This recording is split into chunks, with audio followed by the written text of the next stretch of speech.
Greetings and salutations, YouTubers. This is ZillaFan85 back today with my latest video, latest figure review. Today we're going to go ahead and look at a triple threat here of figures.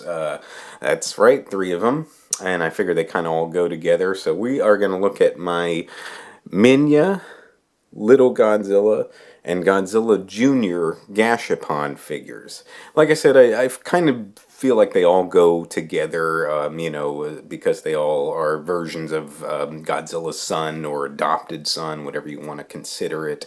So, like I said, it just kind of felt fitting. Obviously, I'm in this sort of gauntlet trying to finish out my my Gashapon figures that I have in my collection. So figure I'd do the 3 of these for one video review, and then after this I still have 2 more Gashapon figures, which I'll do each on their own video, and those will be coming up, like I said, each individually after this video, and then I'll essentially be done with the Gashapon figures that I have in my collection, and then from there on out I'll pretty much just stick to my standard size figures, my vinyls and my Monster Arts and other Revoltech figures that I have, etc., which I'm definitely looking forward to reviewing all that stuff as we go along. But to digress back here, we're about to jump into it in a minute, and just to kind of go off topic just for a second, yes, I did see the trailer for Godzilla vs. Kong last weekend when it premiered, watched it on YouTube, of course.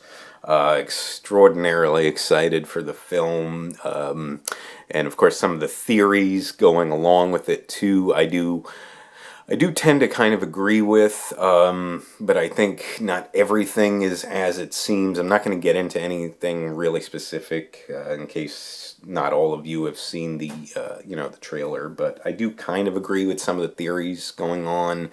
But I think it's maybe not what they're saying the whole way through. I still think that it's going to be maybe that part of the way, and maybe else, and then maybe what we are, what we are looking at, I think, is maybe what they're theorizing for part of what we see, but not the full way through that trailer. So it's kind of hard to put it in words when I'm not really trying to get into specifics. But if any of you have seen the trailer and seen the theory videos, you probably know what I'm talking about.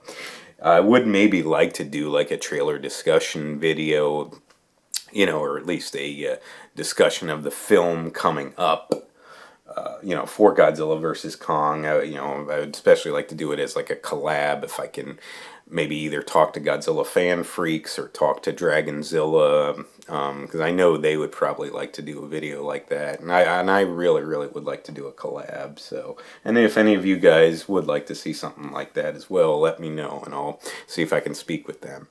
But let's go ahead. Well, we're going to jump into the figure review here, or figures review, and kind of going along with the MonsterVerse as well. If they do continue the MonsterVerse, now I know that they are planning 2 separate series from the MonsterVerse, taking after Godzilla vs. Kong is released. But if they continue it in film wise, because I'm not sure. I think it depends on what Toho agrees to with them.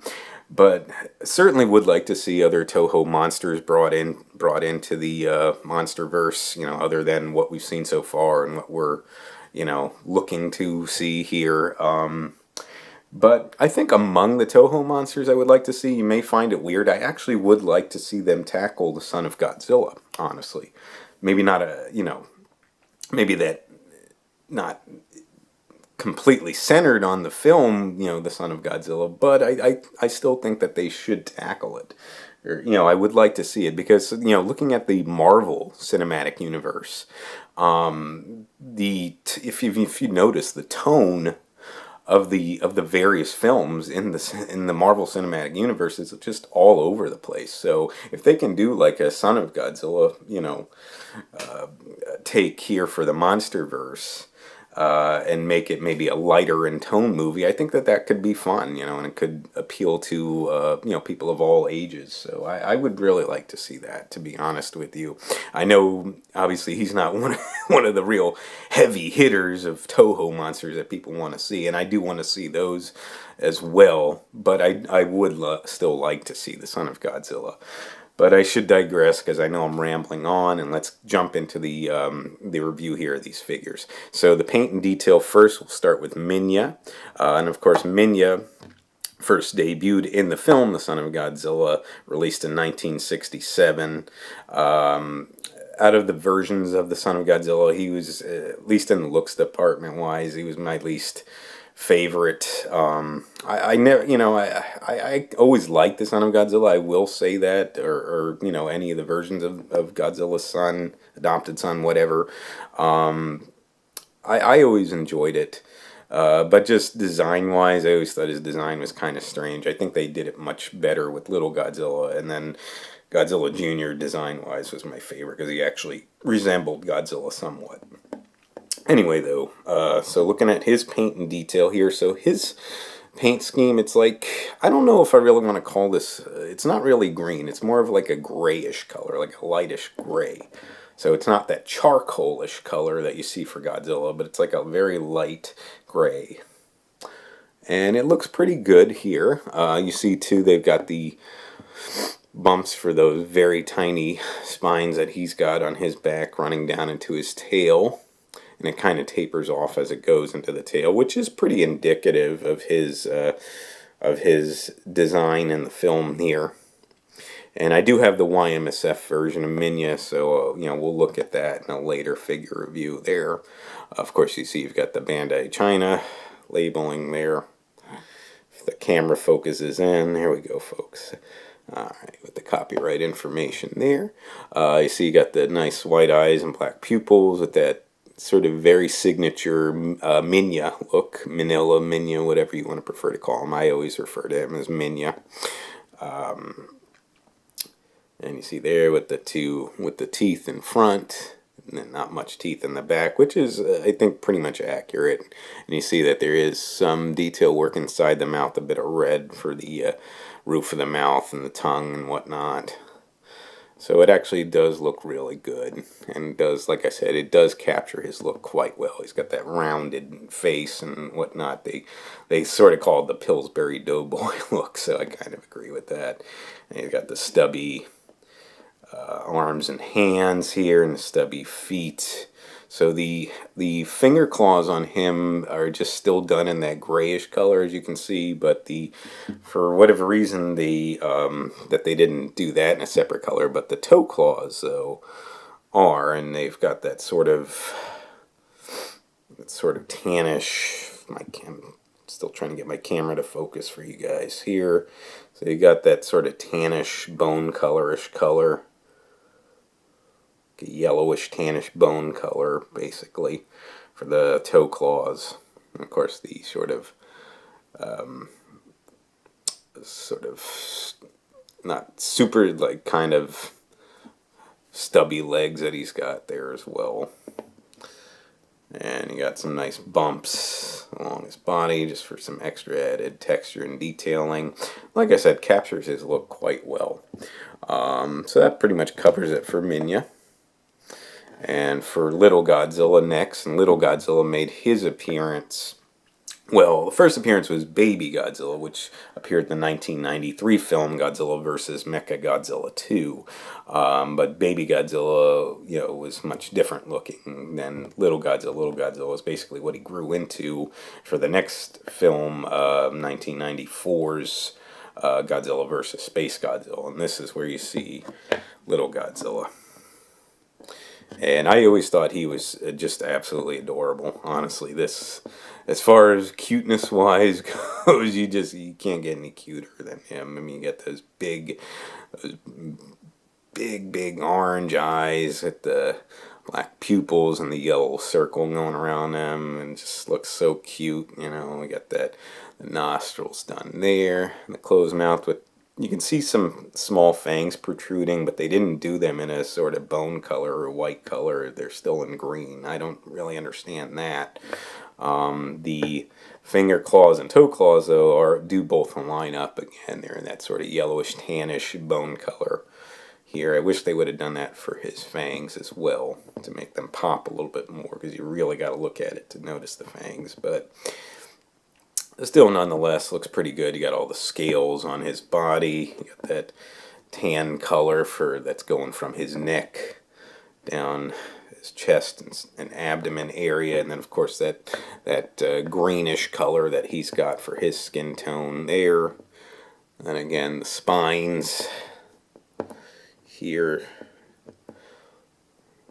done in a sort of very off-white color, it looks like, for the spines. You got the larger row in the center, and then the smaller rows on the outside, and then all tapering off into small rows of spines on the tail there. Looks really good. The tail itself, you've got the nice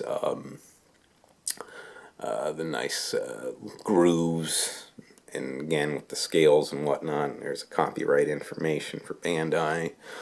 Bottom of the tail here, you guys can see all around him, and he just looks really, really nice. Like I said, very, very cute. As far as cuteness goes, you can't top him in my opinion. Baby Godzilla, though, is pretty cute as well, but I really, really just find little Godzilla adorable.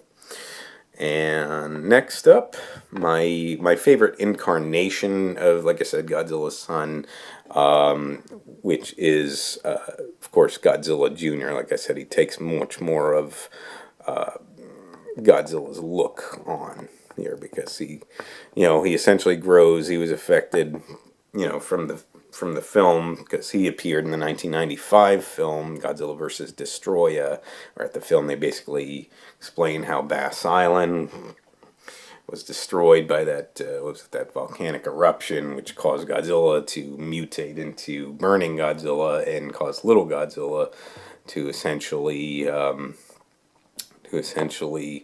mutate and grow into Godzilla Junior here. So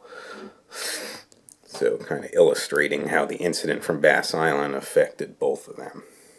So you got a little bit of gapping there, but for the paint tone here, so the green is more of where it's almost more of like a teal color there, it's more of almost like a lime green that they use for this, which is not fully accurate on this figure here.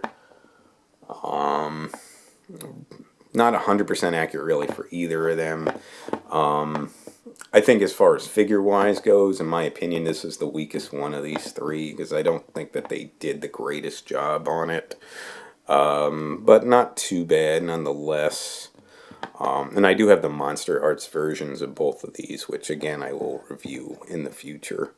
And those will be all on their own videos there. But anyway, though, so you got that lime green color, and of course you can see the scales running throughout his body, and it looks pretty decent there.